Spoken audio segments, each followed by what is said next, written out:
Desde el punto de vista de los ámbitos de validez de las normas jurídicas, que esto fue creado por Hans Kelsen, nos establece pues este autor que el ámbito de validez de las normas jurídicas debe ser considerado desde 4 puntos de vista, que es lo que vamos a analizar a continuación. Está primero el espacial, que se refiere a la porción del espacio en que un precepto es aplicable, y así veremos que pueden ser federales, estatales, municipales, dónde se van a aplicar, dónde van a ser obligatorias estas leyes. Vamos a verlo primero a grandes rasgos y luego ya nos enfocamos en cada una de ellas.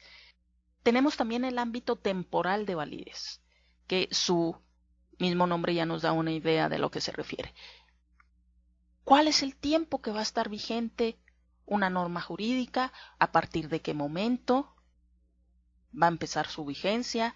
¿Cuándo va a terminar esta? Etcétera. Y ahí vamos a ver que pues hay de vigencia determinada, que son las menos, y de vigencia indeterminada, porque no sabemos cuándo va a terminar su vigencia. Y vamos a ver figuras como la abrogación y la derogación. También se ven conflictos de leyes en el tiempo, y ya ustedes han podido ver en este canal un video relativo a la retroactividad e irretroactividad de la ley. Tenemos un tercer ámbito de validez de las normas jurídicas, que es el material, y de ahí deriva precisamente la clasificación de las distintas ramas del derecho especializadas, que ustedes al estudiar su carrera pues se dividen para estudiar primero, por ejemplo, el derecho civil, después el derecho penal, después el derecho constitucional. A eso se refiere el ámbito material. Y finalmente tenemos el ámbito personal de validez de las normas jurídicas, que es a quienes va a obligar esa ley, a quienes se les va a aplicar, hacia quienes va dirigida. Y ahí pues vamos a ver que hay leyes generales, particulares, que son individualizadas, por ejemplo el clásico ejemplo de la sentencia, un contrato, y que a su vez también se pueden dividir en públicas y privadas. La sentencia sería una norma jurídica individualizada, donde solamente va a obligar a el sentenciado a que cumpla con lo que la sentencia establece, o bien puede ser una norma jurídica particular privada, que es el caso de un contrato, donde al firmarlo las partes del contrato se están obligando cada una de manera distinta y recíproca. Entonces ahí tenemos esos 4 ámbitos de validez rápidamente explicados. Vamos a ver ahora si cada uno de ellos. Volviendo al ámbito espacial de validez. Decíamos que es la porción del espacio en que un precepto va a ser aplicable, y así pueden ser federales, que son las que se aplican en todo el territorio del Estado, aquí como sinónimo de país, lo que equivaldría en México a las leyes federales que se aplican en toda la República, y el ejemplo sería la Ley Federal del Trabajo. Nada más aquí hay que establecer una diferencia entre leyes generales y federales. Tienen en común que ambas son creadas o modificadas por el Poder Legislativo Federal, es decir, por el Congreso de la Unión, que se integra de Cámara de Diputados y Cámara de Senadores, y regulan asuntos de interés nacional, razón por la cual se aplicará en todo el territorio de la República. Eso tienen pues en común, que emanan del Congreso de la Unión y que se van a aplicar en todo el territorio de la República. Las diferencias consisten en que las leyes federales son aquellas que se van a aplicar a todas las personas en el territorio nacional por autoridades federales, y que regularmente las leyes federales son reglamentarias, es decir, derivan de algún artículo de la Constitución política. Por ejemplo, la Ley de Amparo, la cual es reglamentaria, el artículo 103 y 107 de la Constitución política. Por su parte, las leyes generales versan sobre materias que son de aplicación obligatoria tanto para las autoridades federales como para las autoridades locales, es decir, son de competencia concurrente y establecen obligaciones y facultades en cada uno de los niveles de gobierno, es decir, federal, estatal y municipal. Algunos ejemplos de este tipo de legislación son Ley General de Salud, la Ley General de Educación y la Ley General de Población. Tenemos también aparte de las federales, haciendo esta diferencia con las generales, a las estatales, que son aquellas normas que solo se aplican en una parte del estado o país. Un ejemplo sería los códigos civiles de cada uno de los estados que integran la República Mexicana. Ahora, la cuestión es que como son menos las leyes estatales que las federales, suelen estar más actualizadas estas. Antes los códigos civiles eran una copia fiel y exacta prácticamente de los códigos civiles del Código Civil Federal. En la actualidad no, es lo contrario, están más actualizados los códigos estatales, por lo que acabamos de mencionar que los congresos estatales tienen menor trabajo en cuanto a que son menos leyes las que se tienen que modificar, las que emanan de ese órgano estatal. Y tenemos finalmente las municipales, que son las aplicables solamente dentro de la circunscripción territorial del municipio. El ejemplo es los reglamentos de las faltas al bando de policía y buen gobierno del municipio de que se trate. Entonces, si se fijan, vamos de más a menos. Las federales se aplican junto con las generales en todo el territorio de la República. Las estatales se aplican nada más en el territorio del estado del cual emane, el que se trate, y también en el caso de las municipales. Los ayuntamientos establecen, por ejemplo, el reglamento de faltas al bando de policía y buen gobierno para aplicarse en un municipio determinado. Si nos vamos al ámbito temporal de validez, está constituido por el lapso durante el cual la norma jurídica conserva su vigencia, lo que decíamos ahorita.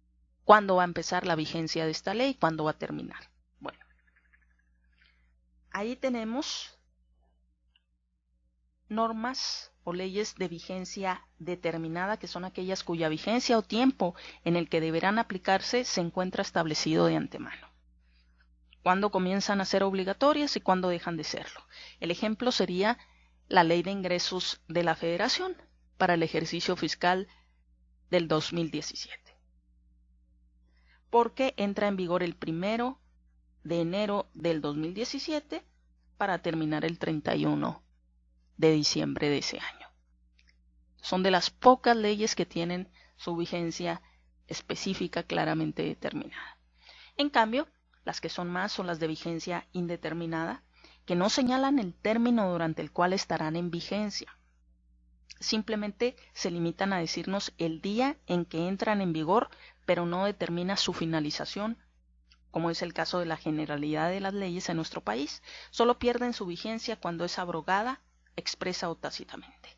Y aquí entonces tenemos que analizar dos figuras, una de ellas que es la abrogación, que es quitar a la totalidad de la ley su fuerza obligatoria, y la otra es la derogación, que es suprimir solamente algunos preceptos de la ley, sea que se sustituyan por otros o no. Por ejemplo, vamos a ver algunos casos prácticos para que se entienda mejor. El Código de Comercio data de 1890, entra en vigor en 1890 y concentraba lo que en la actualidad son varias leyes, la información de varias leyes.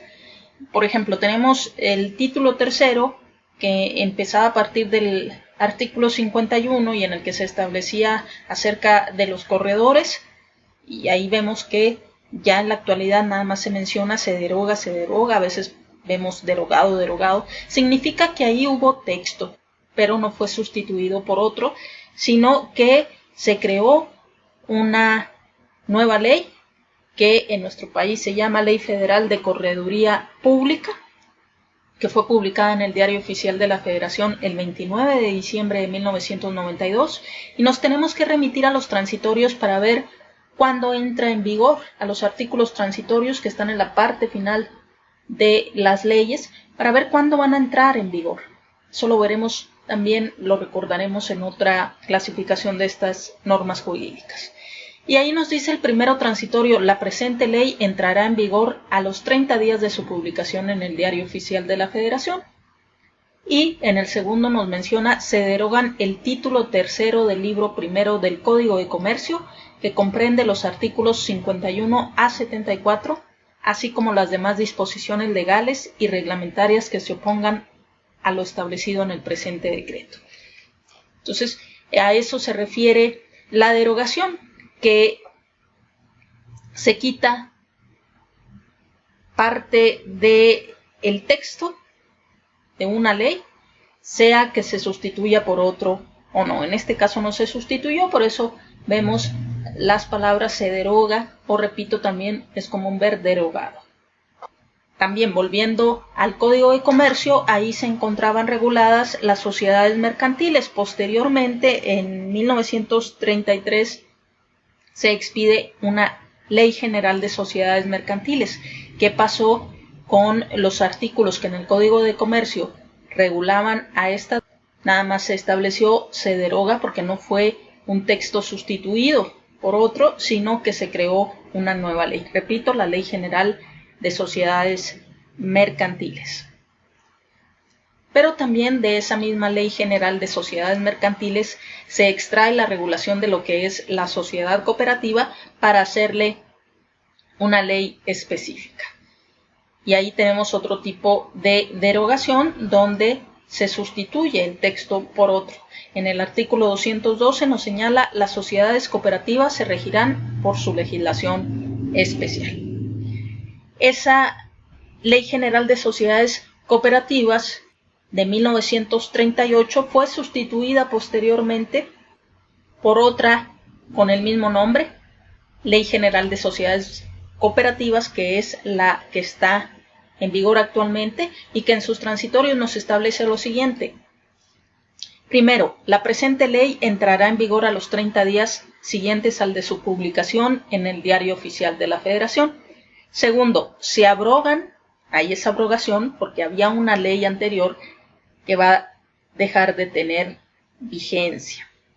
Se abrogan la Ley General de Sociedades Cooperativas, publicada en el Diario Oficial de la Federación el 15 de febrero de 1938, el reglamento de la citada ley, publicado en el Diario Oficial de la Federación el 1 de julio del mismo año, el reglamento del Registro Cooperativo Nacional, publicado en el Diario Oficial de la Federación el 11 de agosto del mismo año, y el acuerdo por el que se crea con el carácter permanente la Comisión Intersecretarial para el Fomento Cooperativo, publicado en el Diario Oficial de la Federación el 10 de mayo de 1978.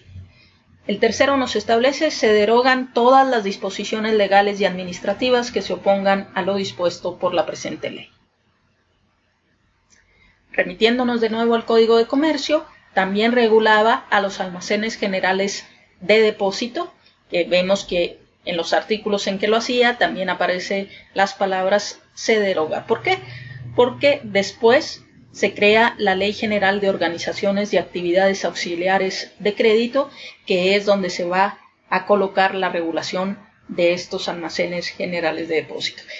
Estos son algunos ejemplos. Si se fijan, nos sirve incluso para conocer el camino por el cual siguió una ley, en el caso de las sociedades cooperativas, que estaba primero en el Código de Comercio, después se extrae junto con las demás sociedades mercantiles para tener su ley particular, y después de esa ley particular, que es la Ley General de Sociedades Mercantiles, se extrae nada más a las sociedades cooperativas, a la regulación de las sociedades cooperativas, para expedir una ley especial para ella, que posteriormente fue abrogada para quedar la que en la actualidad regula a este tipo de sociedades. Entonces también para eso nos sirve esto de los artículos transitorios. Bueno, desde el punto de vista de su ámbito material de validez, como mencionábamos, su mismo nombre nos lo está diciendo, se refiere a la materia que va a regular. Y ahí nos surgen pues las normas de derecho público, las de derecho privado, que sabemos que nada más es la civil y mercantil, y todas las demás están en el derecho público. Tenemos las de derecho social, que se agrega una tercera rama, que incluye al derecho laboral, al agrario y la seguridad social. No vamos a ver los conceptos de todos estos derechos, ustedes ya tendrán una idea más o menos de lo que regulan cada una de estas áreas del derecho.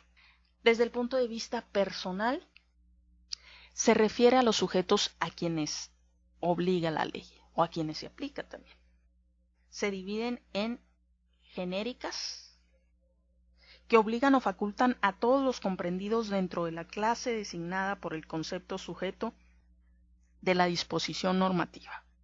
Si por ejemplo estamos hablando del homicidio, bueno, vamos a irnos al Código Penal, al artículo que regula el delito de homicidio para ver qué sanción se le pone. A quien prive de la vida a otra persona se le impondrá de 8 a 20 años de prisión, por ejemplo. Se entenderá la pérdida de la vida en los términos de la Ley General de Salud. ¿A quiénes se va a aplicar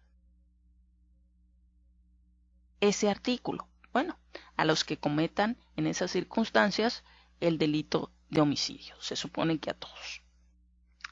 También hay que tomar en cuenta que la característica de generalidad significa que se va a aplicar a todos los que caigan en la hipótesis de la ley, porque suelen decir de manera errónea que el que la ley tenga la característica de generalidad significa que se va a aplicar a todos. No, tenemos que ver si nosotros caemos en la hipótesis de la ley, porque si no caemos, entonces no tenemos por qué ser sujetos de aplicación de la misma. Solamente en materia fiscal, los que pagamos impuestos, los que somos personas que estamos obligados a ello, se nos va a aplicar esa ley y vamos a tener que pagar los impuestos correspondientes. En el caso también del impuesto predial, solamente los propietarios de un inmueble somos los obligados a pagar ese impuesto, no así un arrendatario. Entonces, en eso estriba la generalidad de la ley. Que si caemos en la hipótesis de la ley, por eso los que cometen el delito de homicidio se les va a aplicar la pena relativa entre el mínimo y máximo que establece la misma ley. Tenemos también las particulares o individualizadas, que son las que obligan o facultan a uno o varios miembros de la misma clase individualmente determinados. Si una sentencia establece la pena de 20 años de prisión a Miguel, por ejemplo, por matar a Luis, entonces esa sentencia exclusivamente la va a cumplir Miguel. El fundamento de la sentencia, lógicamente, es la ley, es decir, una norma genérica. Pero la sentencia es una norma individualizada y se aplica en este caso solamente a Miguel. Ahora bien, las normas individualizadas pueden ser a su vez privadas según deriven de la voluntad de los particulares. El ejemplo de los contratos, de los testamentos, derivó de la voluntad de los particulares y por eso se les llama así. O bien pueden ser públicas, como en el caso de las sentencias, un acuerdo administrativo, los tratados internacionales. Y esos son los 4 ámbitos tan importantes y tan interesantes, los ámbitos de validez de las normas jurídicas.